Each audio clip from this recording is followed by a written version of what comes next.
ધારાસભ્ય ચૈતર વસાવા છે તે હવે જેલમાં ધકેલાઈ ચૂક્યા છે। તેમનું ભવિષ્ય છે તે હવે ધૂંધળું બન્યું છે અને એક પછી એક આદિવાસી નેતા સામે આવી રહ્યા છે અને ધારાસભ્ય ચૈતર વસાવાને ભાજપે ષડયંત્ર કરી જેલ ભેગા કર્યા છે તેવા આરોપ લગાવી રહ્યા છે।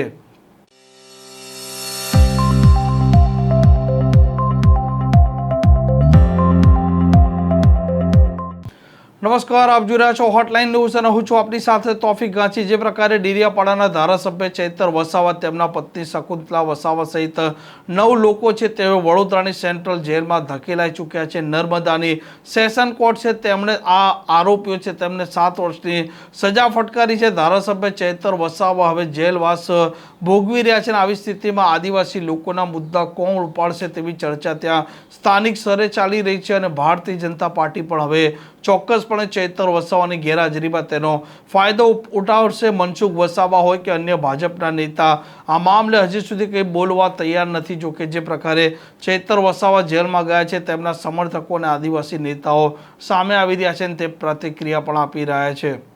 નકલી એન્કાઉન્ટર કરી બેગુનાહોના ખૂન રેડનારા ફરજી એન્કાઉન્ટર કરનારાઓની સામે નહીં, દેશને હિન્દુ મુસલમાનના નામે વિભાજિત કરી તલવારોને ત્રિશુલો વેચનારાઓની સામે નહીં, કરોડો અરબોના સ્કેમ કરનારા લોકોની સામે નહીં, રિયલ એસ્ટેટ, લેન્ડ અને માઇનિંગના માફિયાઓની સામે નહીં, અતિ કરપ્ટ અને ભ્રષ્ટ ગુજરાત અને દેશના આઈએસ આઈપીએસ અધિકારીઓ, એમપી એમએલએ અને મંત્રીઓની સામે નહીં, ચૈતર વસાવાની સામે અચાનક ગુનો સાબિત થઈ ગયો અને 7 વર્ષની સજા કરવામાં આવી। ગજબ કહેવાય નહીં? આખું ગુજરાત અને દેશ ભારતીય જનતા પાર્ટીના કાળા કામ અને આ ધંધાને જોઈ રહ્યું છે। મૂળ ચૈતર વસાવા સામેની આ એફઆઈઆર, એની મુવમેન્ટ, એની લડત, એના આંદોલનને તોડી પાડવા અને ધારાસભ્યના પદ ઉપરથી એને હટાવવાના એક પૂર્વ આયોજિત ષડયંત્રના ભાગરૂપે જ 2023માં એફઆઈઆર કરવામાં આવી હતી। એટલે હું આને ન્યાયતંત્રનું સન્માન કરીએ છીએ, પણ આ ચુકાદા સાથે બિલકુલ સહમત નથી અને ભારતીય જનતા પાર્ટીનું આજે જેને કહેવાય નીચ કક્ષાનું જે ચરિત્ર બની ગયું છે કે આખું વિપક્ષ ગમે તે કરીને ખતમ કરો।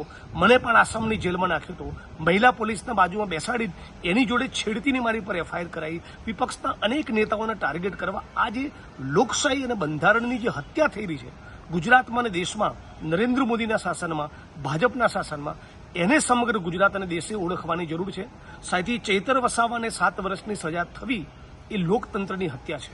આમ ચૈતર વસાવાના સમર્થકો અને નેતાઓ આદિવાસી કહી રહ્યા છે કે ચૈતર વસાવાને ભાજપે ચોક્કસ આયોજન પૂર્વક છે તે જેલમાં મોકલ્યા છે, જેથી કરીને નર્મદામાં જે પ્રકારે તેમનું કદ વધી રહ્યું છે, નર્મદામાં ભાજપને જે પ્રકારનો ફટકો પડી રહ્યો છે અને ભાજપના નેતાઓએ તેનો બદલો લીધો છે તેમને જેલમાં મોકલ્યા બાદ।